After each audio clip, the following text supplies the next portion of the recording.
My wife divorced me, went on vacation with her affair partner, thinking she'd get my parents' trust fund, but instead, she got a lawsuit. Hello, I'm Aaron, a 30-meter person, and I'm just going to try to write everything down here. I've known my pals have been friends with me my entire life because they claim that I'm the trust fund baby. They always attempted to get close to me, assuming I would be sponsoring alcohol at parties and holding extravagant parties all over the world.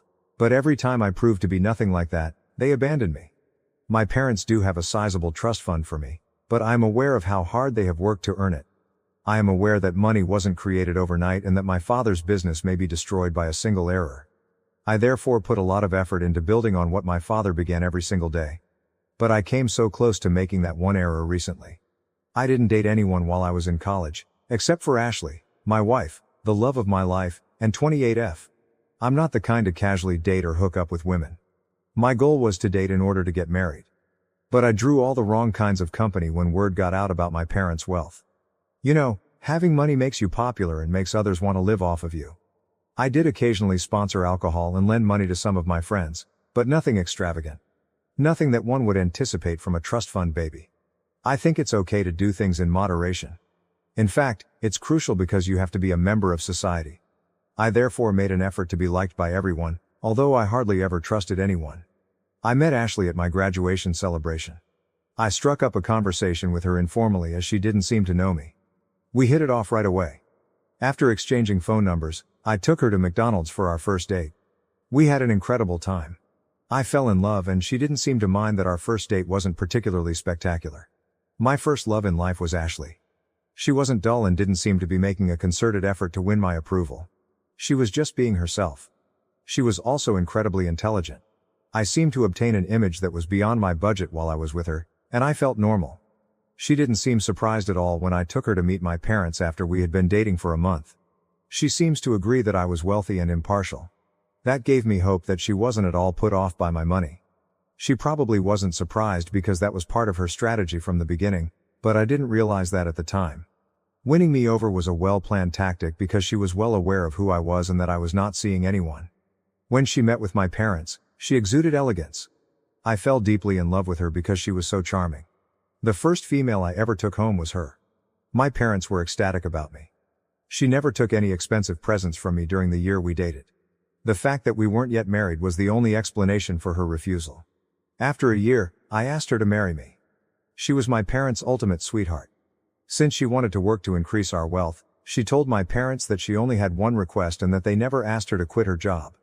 My mother gave her a hug and expressed their happiness that I had found a wife who was so encouraging. Ashley earned a respectable salary while working for an IT company. My parents threw a party for our second anniversary. They declared their intention to offer Ashley a present and suggested adding her name as a beneficiary in addition to mine. They introduced Rob, the trustee, and Ashley to everyone else. He worked as an accountant for the business that managed the investments and money's legalities.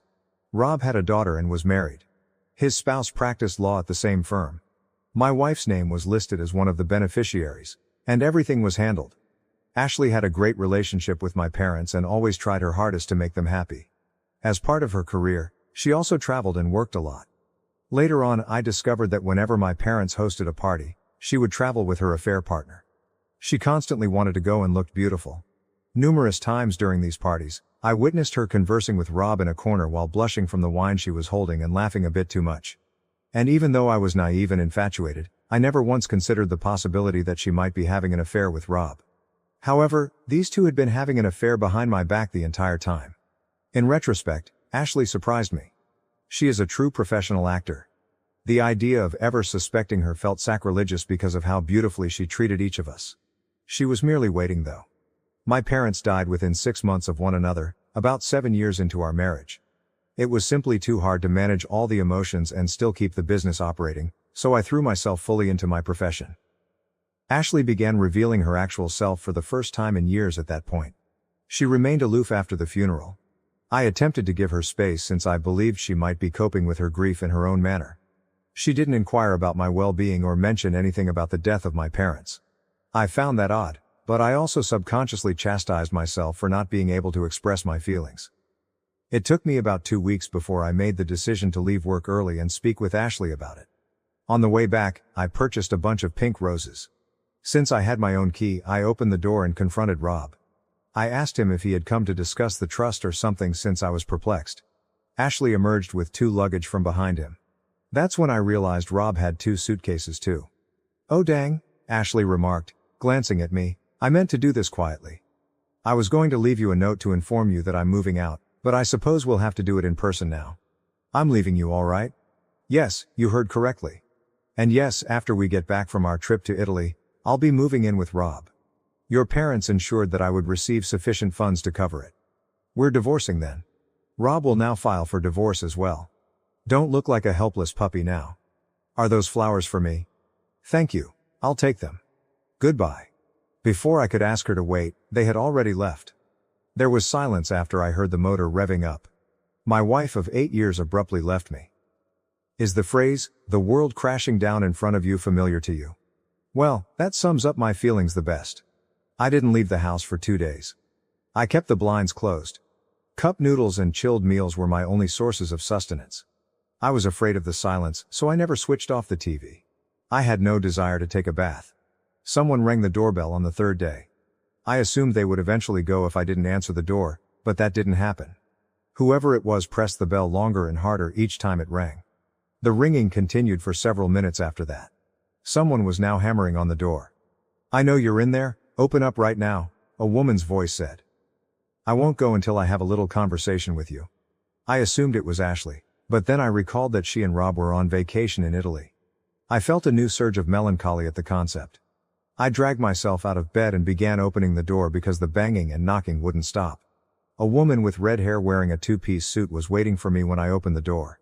It appeared as though she would eat my head off. "Your wife fled with my husband," she remarked.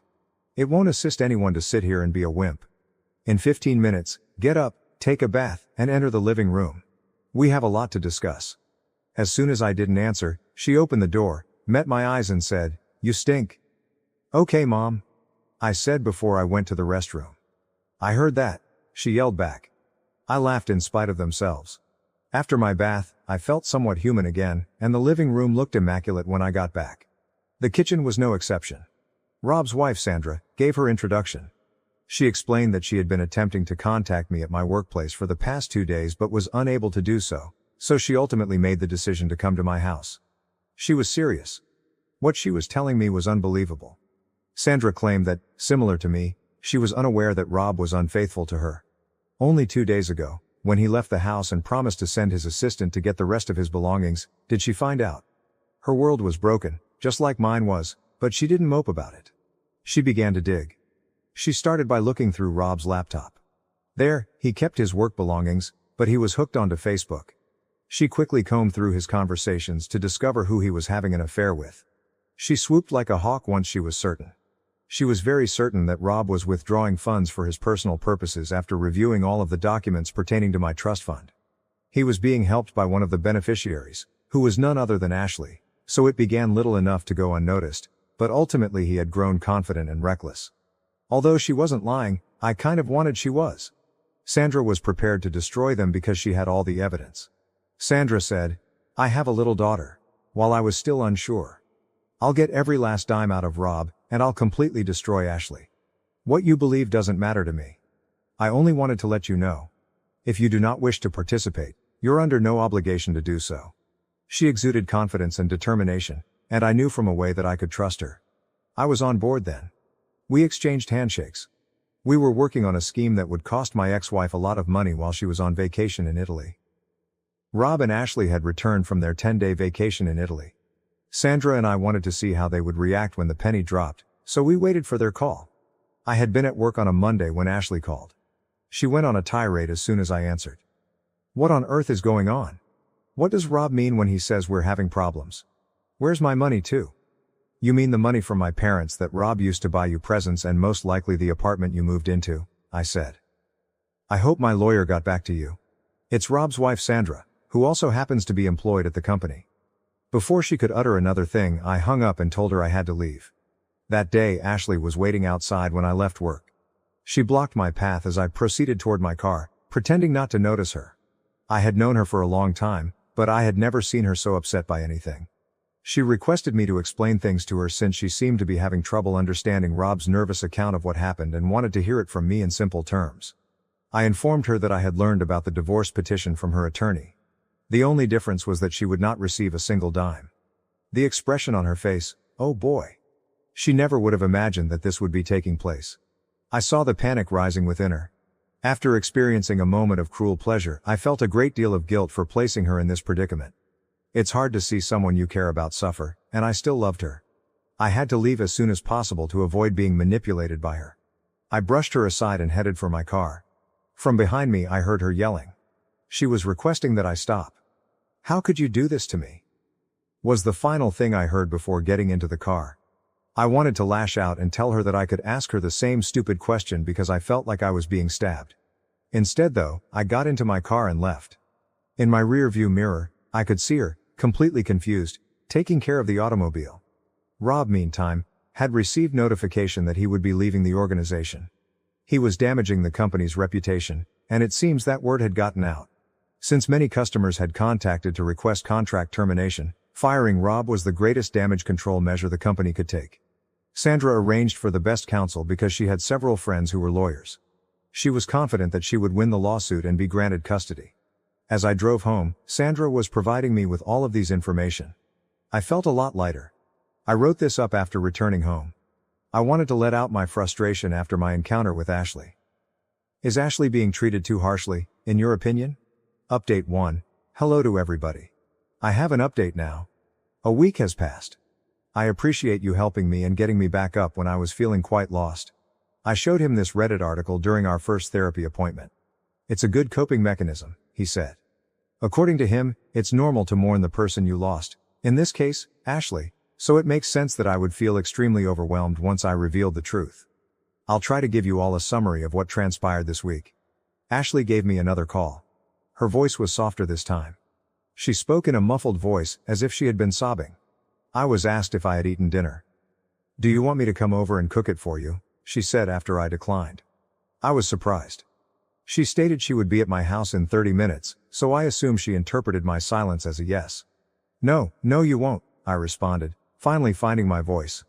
"Are you serious? You want to come here, make me supper and set up a playhouse after what you did?" "No, darling," she said. "We can talk, even though I know things haven't been well." At the time, I was going crazy. At this moment, I believe I yelled, "Bad? Do you think what you did was bad? Simply awful? It was evil. It was self-centered and cruel. You're going to hell with it. I would never again want to see your face. What the devil is wrong with you?" I felt like throwing up at the next thing she uttered. "I should stop overreacting," she said. For me, I believe it marked a turning point. At this time, I saw her true self, a woman who didn't regret her acts at all and would do it all over again in a heartbeat, despite the remorse I had been feeling for hurting her. The call was a trap, an attempt to control me. She was unaware of my realization and continued to complain about how I was portraying her in the lawsuit as a gold digger, even though she was actually making money and had a job. I wanted to let her know that I had paid off all of her student loans, so if she was now living nicely, it was thanks to my family and me. She claimed that the only reason she wanted to visit was because she believed we should have a conversation and reconcile, and that I should drop my case since it was useless. It was impossible for me to refrain from asking, "What about Rob?" She claimed that Rob was simply different and that she was having an affair with him because he made her boring existence interesting. She then began accusing me of never being there for her and of being away on business. She claimed that she had a passionate romance with Rob, whereas I lacked it greatly. I was suing her rather than offering her an apology. By this time, I was certain she was attempting to bleed my ear.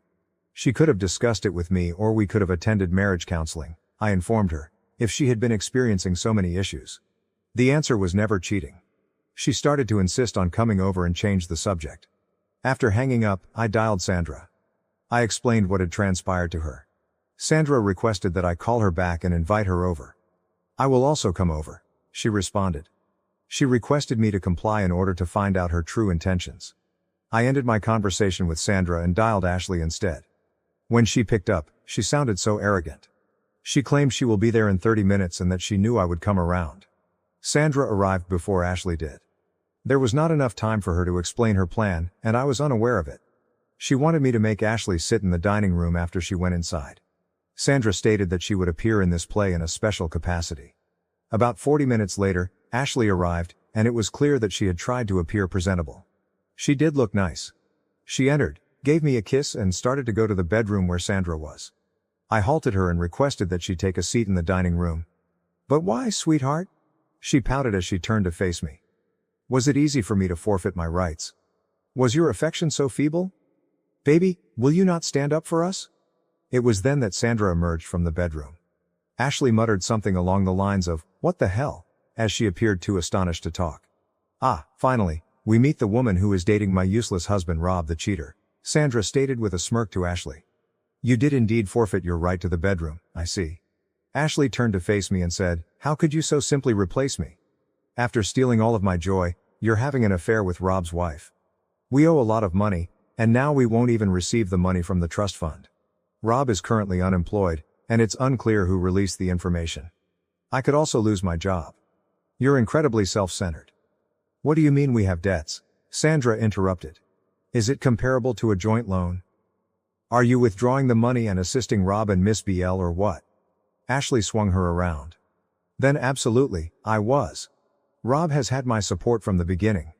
Do you believe he could have organized such a thing himself? Of course I aided him. Not like you, wicked witch. You have treated him in a condescending manner. He chose me over you for that reason. Leave this place. When your husband is unemployed, how are you able to be here? Why in the world don't you support him and make a statement in his favor?" After giving me a charming smile, Sandra informed me that she believed I should send Ashley home. The task was completed. After receiving the signal, I held the door open for Ashley. Ashley hurled a barrage of insults at us as she walked out. What just happened?" I asked Sandra as she was leaving.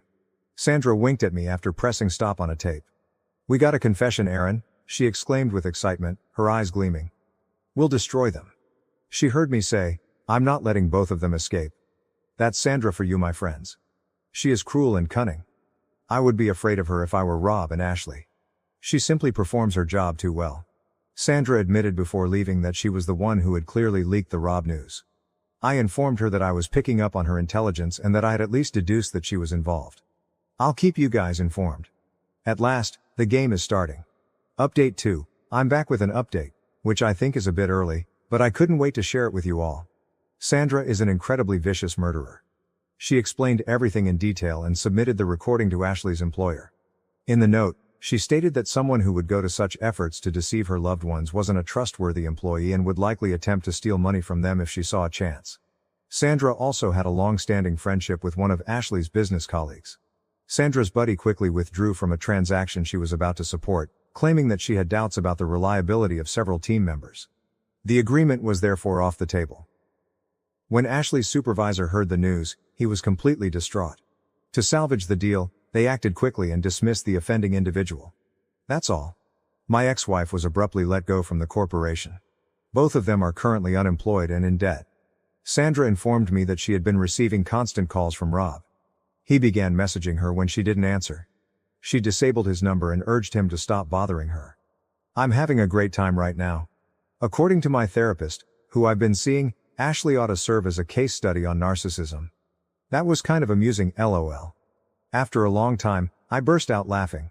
In any case, I'll update you all. Oh, did I mention that Rob had been arrested? Ashley apparently had to take money out of her savings account to cover his bail. Serve them well, lol. For now, goodbye. Update 3. Sandra gave me a call this morning. She was enraged. Rob apparently rang her doorbell intoxicatedly early in the morning and continued to abuse her.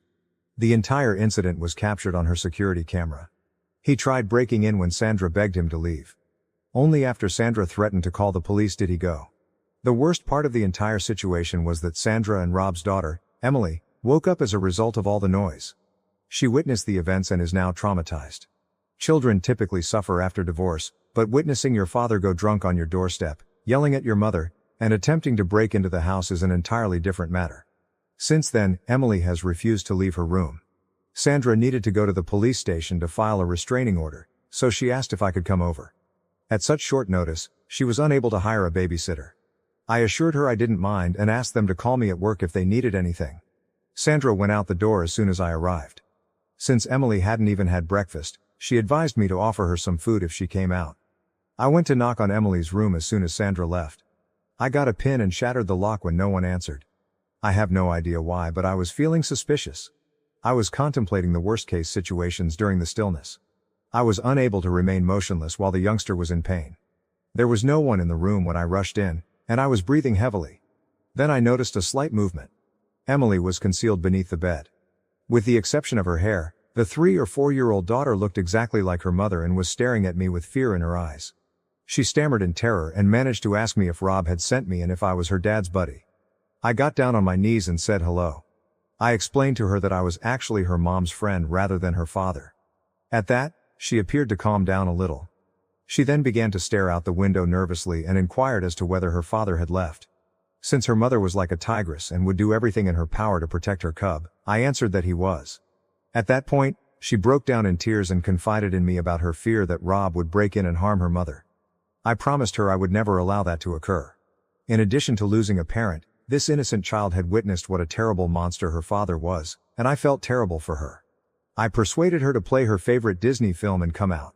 I served her some lasagna that I had warmed up. Sandra tells me that Emily was sleeping well on my chest and drooling into her favorite pillow when she returned. Emily clung to my legs and wouldn't let me go that evening when I was ready to go. She sobbed repeatedly before finally admitting that she was afraid Rob would reappear and leave her mother alone. When Sandra rolled her eyes at me, I stopped joking that her mother didn't need to be protected. I stayed the night because I knew it would be very hard to explain a restraining order to a youngster. Emily and I both slept soundly. Sandra served us delicious pancakes the following morning, and I left right away for work. That night, Emily made me swear that I would return to sleep at their place. Well, I suppose that's my life at the moment. Sandra's place is where I have to stay at night. Sandra has yet to find a good child psychologist, despite her best efforts. I'll give you all an update following the initial hearing. Goodbye. Update 4. Well, phew, I guess I haven't given you guys any updates in a while. The initial hearing has concluded. This is what a lay person like me has discovered. Rob and Ashley are completely cooked. Yes, brother, I do mean it. They're barbecue cooked. We have so much damning evidence against them that the matter is really closed. However, given the nature of courts, it is likely to take a long time. Sandra thinks it won't take more than 6 months. She also thinks that they will both be going to jail. Rob and Ashley will definitely not receive any compensation for the divorce. Rob is also required to pay child support. Rob and Ashley were unsuccessful in their employment search. I've learned that Rob works as a janitor at a local club. We witnessed Rob being assaulted by some loan sharks outside the court. For that man, things are looking bleak. He's done. He rushed to Sandra when he saw her outside the court and collapsed at her feet. We now know better, yet he persisted in pleading with her to take him back. According to Sandra's attorney, Rob won't even be granted visitation rights because the case is so strongly in Sandra's favor. Thank you for watching. If you haven't subscribed yet, please do so and hit the notification bell to stay updated with more shocking real-life stories happening around you.